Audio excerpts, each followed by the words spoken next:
Good evening, my esteemed guests. My name is Emily Sophia, and I'm going to be walking you guys through the latest and greatest of Bates Motel. So we are on Season 2, Episode 4, Check Out. So spoiler alert before you check in to this review, as I will be bearing all the grisly details, and this week's episode gave us a lot to work with, so I'm excited to break all of this down with you guys. And I apologize if I seem, well, less upbeat than usual. I am coming out of a migraine, but I love you guys and the show too much to not indulge in all the craziness with you guys. It's what I live for. So without further ado, let's kick it. Let us take it up a notch and talk about the events of tonight. So this was by far one of the more game-changing episodes that we have witnessed. I mean, this has just been the weekend of game-changing episodes, what with this show, The Walking Dead, NBC's Hannibal. I mean, we are getting to the points in all of these seasons and in all of these stories and narratives where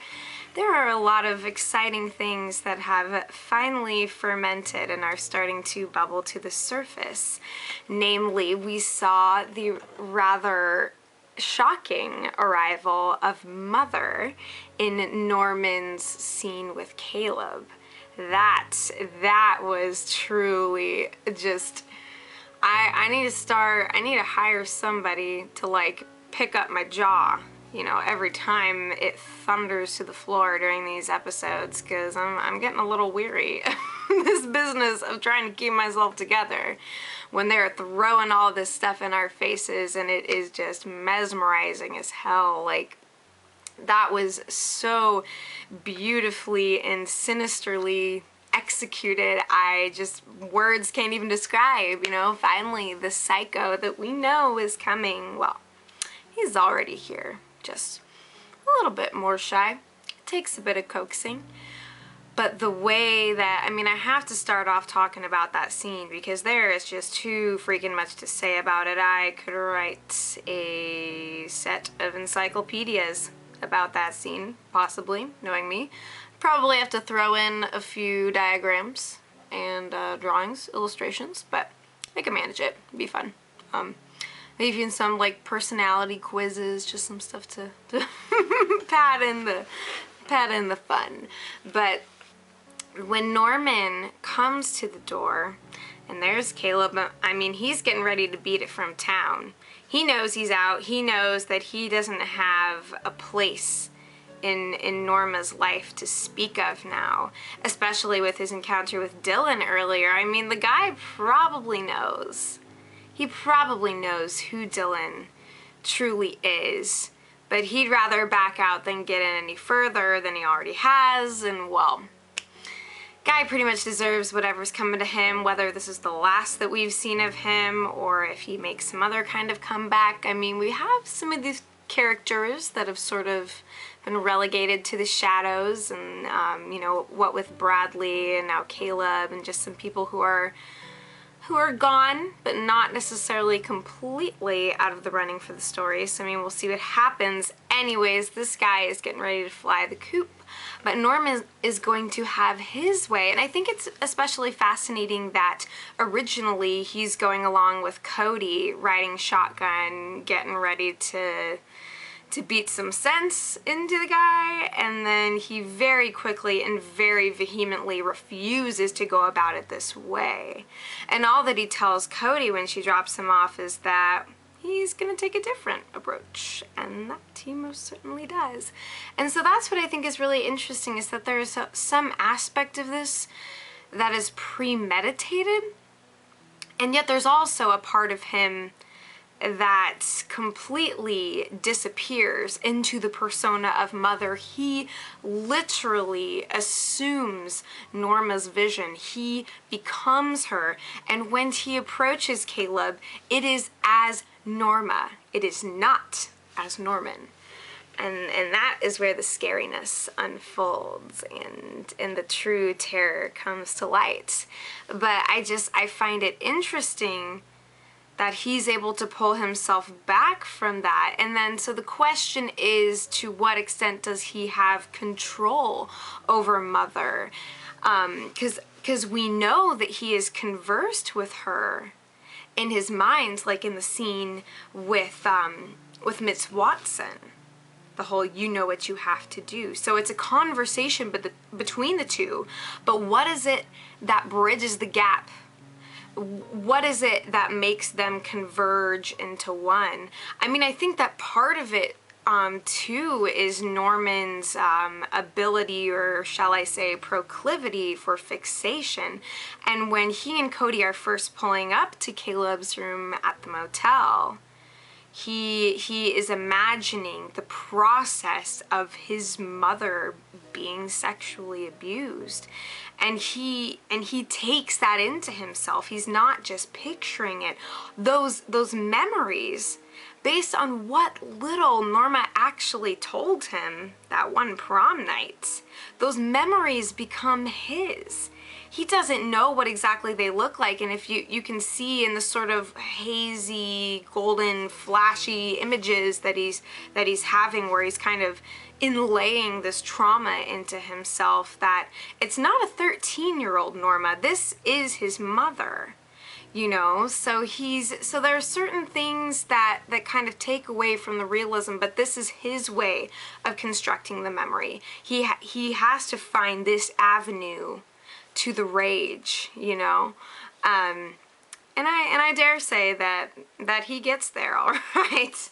Don't need no GPS. He is on the highway. And so when he shows up, and when Caleb throws him down on that chair in the room, he starts rubbing his thighs, and he's picturing those scenes, and you know, he's breathing really heavily and kind of looking off, and then all of the sudden he takes on this totally different tone, after initially coming up and saying like, hey, we need to talk, you know, just want to talk.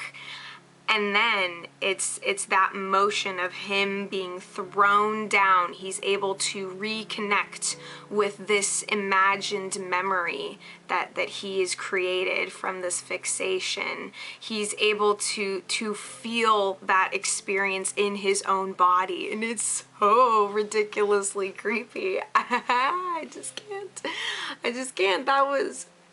It was flawlessly executed on Freddie Highmore's part. I mean, I couldn't imagine being in your shoes, but you rocked it, okay? Because I was just about flailing there by the time that you got rolling the whole, I remember what you did to me. You came in, I had no one to protect me. And so at first we're all like, whoa, wait, is this a whole different part of the story? And then we know. And then we can see it in his eyes that he is gone, and there is something else there that is completely taken over, and it's neither fully Norma nor fully Norman. And that's where it gets fun. That's where the excitement lies. So I mean, feel free to break down that scene as much as y'all want, because there is a lot to be analyzed there, and you know, connections to Psycho starting to come through. It's just so, we're getting there. I can't believe it. We're only in the second season, and our little Psycho, he's growing up. He is reaching that fever pitch, and we're slowly but surely making our way to the bitterest of ends. But you know, the journey getting there, that's what it's all about, right? So let me go ahead and walk us through the rest of the episode as well. We got to see more of Emma this time around, which made me really happy. And there was one scene in particular that was really comical, when she and Norman were both in the motel office, and when Emma was listening to Katy Perry, I thought at first that it was coming from Norman's corner, and I was like, yeah, you're gonna hear me roar. You know, I was like, yeah, we're gonna hear Norman roar that we will. But I just thought that was kind of funny. Anyways, aside from the point, so little Miss Emma is intertwining herself with Cupcake Boy, or Gunner, but I mean, when you've got an alias like Cupcake Boy, just take it, you know. Doesn't really get much better than that. So they have this sort of tenuous little relationship that sprung up from Emma's little YOLO romp from the bonfire. And I mean, she had a little bit of prior history with this guy as well, but circumstances and high school and teenagerhood, you know, all that jazz. So the question is, I mean, is Cupcake Boy being honest about what happened that night? Because, I mean, understandably so, Emma was pretty freaking upset when she got up. When you ain't got your clothes on, you're in somebody else's bed, I mean, bada bing, bada boom. Pretty easy to solve the mystery there. But he gives, you know, in this sort of smooth and charming way, this kind of explains it all away, saying that, yeah, he'd rather get intimate with somebody who's conscious.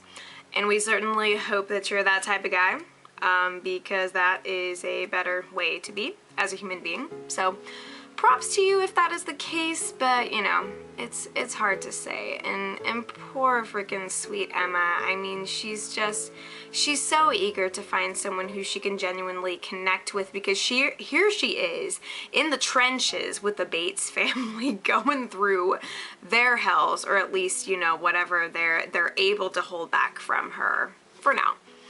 Of course, everything is accumulating behind the floodgates, and she's doing her best to kind of help them vent it out, but I mean, poor little sister really doesn't want to be in the midst of that family business. But there she is, one way or another, so she's trying to be a part of things, to be a help and to feel loved in this family. But I mean, yeah, like, she's basically been living there, so she's kind of this sort of adopted figure, which kind of makes Norman almost more of a brother to her, and yet she had this whole past with him. She was really into him, and I mean, they still have this kind of sweet little friendship, but Norman's really caught up in everything else that has been inundating him and Mother and Dylan, and they're just, you know, kind of in the crazy trio, while Emma hasn't even the slightest, despite what she's already seen. So Gunner comes along, sweet guy, sweet weed, he's got the hookups, he's got the, you know, the stuff. So here's to hoping that he is not a complete and total asshat, but I can't really trust him as far as I can throw him, so we'll just see. I really hope better for Emma than what I anticipate she's gonna get as things go down the line. So hang in there, sister. It really sucks that you were trapped in the show, likely to suffer for our amusement, but it's just the way the world works, ain't it? And then, so let us take a quick glance at the Dylan and Norma situation. Oh my god, that last scene that they shared together. Dylan is going off his own deep end, and I mean, understandably so as well. To have his entire sense of self so completely and utterly shaken and by forces beyond his control, and yet he is so completely and utterly unable to trust any thread of affection that Norma could possibly offer, and she even really tries to in this episode as well. She's gone from violently pushing him away to suddenly, now that they've broken that barrier, she's trying to keep him close. She tells him to move on, that he's got to be strong and put this behind him. You know, her and Norman versus Dylan. And he's just still completely shell-shocked. And just trying to take all of this in and figure out exactly who he is in this family now that he knows why he's been so utterly sidelined all this time. And then that accusation bomb that he drops on Norma at the very end about how, you know, the boyfriend that she had at the time, after, despite sexual abuse, and then the child that she arguably conceived through Caleb, that being Dylan. Instead of her choosing to abort this child, that she used him to get her boyfriend to marry her and to cover everything up and move on. So Dylan is painting himself into the corner of just being some way out of Norma's circumstances, not being someone conceived in love. And he feels that, you know, he's not merely a consequence, but he is the product. He is the forces of hatred and of the powerlessness and the coercion that conceived him. He has completely conflated himself with that process, and it's such a tragic thing to see him. We just want to take him and shake him and say, hey, we can do this. You know, your family is crazy, but they at the moment are at least attempting to love you, but it's never that simple. And much like Emma, I am fearing the very worst for him, basically fearing the very worst for everyone, really. I mean, the only person who we can argue is gonna get out of all of this alive is, well, Norman. So we got a safety net there. But I mean, hedge your bets, because pretty much anyone and everyone else is far, far from safe. But as to what's going to become of Dylan, if he's going, you know, there's really so many directions that things could go in at this point. And I feel so awful about everything. I mean, there's not a lot that I really feel good about right now. Would have been fun if Norma got to be in, like, South Pacific at least, but I mean, if that had been a part of this season, I would imagine that would just become another stage for atrocities of some kind, literally. So I mean, I guess the fewer the stages we have for, you know, for these dramas to be enacted on and for everything to go horribly wrong, the better. But yet, you know, we know that the worst is always yet to come, and it's just going to keep showing up everywhere and anywhere else. Yes, I mean, what do you think about that whole situation? Leave your comments. Basically, we are in a sea of heartbreak. And also a lot of, so if we, going back to Norma and Norman, we had a lot of really fascinating and incestuously charged moments. I don't think I necessarily even need to say which ones, but let's talk about those real quick. So of course we have, in one of my favorite scenes in the episode, not necessarily for content, although it's really lame because Freddie Highmore is attractive, Vera Farmiga is attractive, they are attractive together, and we know that there are so many things wrong about even desiring anything to be more than what it already is, and yet the show sets you up to teeter on that perilous edge and to be like, well, I'm not saying they should, but I'm not saying they shouldn't. You know, that's kind of the way of things, and it's just so evil. So it makes us all feel weird inside, but pretty sure that's their point. Anyways, so we have that scene where the camera is actually viewing, it's kind of situated right behind Norman, and it's looking at Norman while he's sitting on the bed and Norma while she's laying on the bed, so it's looking at their reflection. So we're kind of estranged from the scene, and we're watching things kind of in this weird, obscured way, looking at them in this reflection, and then the camera is situated right over them as Norman lays down, and he's kind of coaching or coaxing his mother into, you know, the assurance that everything's gonna be okay, he's gonna take care of her, she can always tell him the truth, the whole truth, and nothing but. And as far as he knows, she has laid everything out on the table, and with that, they go in for a nice little mother-son spooning session. I mean, it's so funny because Christine calls earlier and she's like, hey, let's hang out. And of course, after that, you know, Norma, understandably, is not feeling well. So, I mean, basically, she might as well have just told Christine, like, hey, sorry, I can't do a double date right now. I'm basically gonna go cuddle in bed with my son. That'll take care of my sexual frustrations for the day. But I mean, honestly, it's just, oof.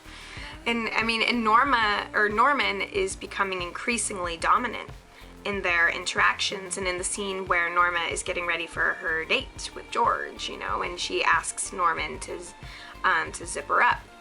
And he's right behind her, and then, you know, as she's kind of complaining about how she got sort of coerced into going out into the social sphere. I know how painstaking that can be, my woman. I was there all day, okay? And then Norman puts his hands on her shoulders, and he's just kind of like, hey, just go out and relax, don't worry about it. Like, and he just has such a confident way with her. I mean, for the majority of the episode, he seems to be among the more sane members of the little Bates clan. Of course, the end of the episode leads us to question that position. You know, we're bobbing for apples here, and some of them are taking on water. Others are kind of hanging out at the surface. That's a really bizarre metaphor. Let's just ignore that. I'm trying. But anyways, so Norman is becoming more dominant, and yet at the same time, and so yeah, at the same time, he's starting to take on more of Norma's experiences. He's becoming closer with her, and he's beginning to channel her, and it's just this whole, like, it's like he has these invisible tendrils, and he's just like sucking the life from her almost, and yet not. It's, oh, I don't even know. I mean, how would you describe it? I'm curious to see what all of you think. I mean, I probably have a pretty good idea as to, you know, your general thoughts, but I'd like to know kind of the things that stick out to you the most, because there are many. Yeah, just a lot of really fascinating moments and character development, if you will. If we can call the exposure of Norman's psycho side a bit of character development. Always exciting to feel our nearness and our approach to the excitement of Psycho. Truly a stunning season so far. I am loving just about every piece of this, so hit me up with your thoughts. I am more than happy to take them on, and thank you so much for sticking around for this review. If there's anything else in specific that I failed to mention, there's a few other minor scenes, a little bit of stuff going on with Romero, gotta remember that he's boss, Mayor of Gotham City's gotta pull a little bit of his swagger out, make sure everybody knows what's up. Yeah, but mainly we've got Dylan, Norma, and Norman. And Cody's also kind of in the picture as well. I don't quite know what to think of her per se. Sort of a brand new kind of Bradley. Although, granted, I've got to give it to her. She has a slightly more preferable personality. You know, at least she's not like a freaking doorpost with blonde hair. Okay. But at the same time, she doesn't know what she's getting herself into and what she's pushing Norman towards as well. So the ladies just don't even know. They're the last ones to see the madness. But I sense that Caleb is not going to completely be out of the picture. I mean, he's born witness to this totally different side of Norman.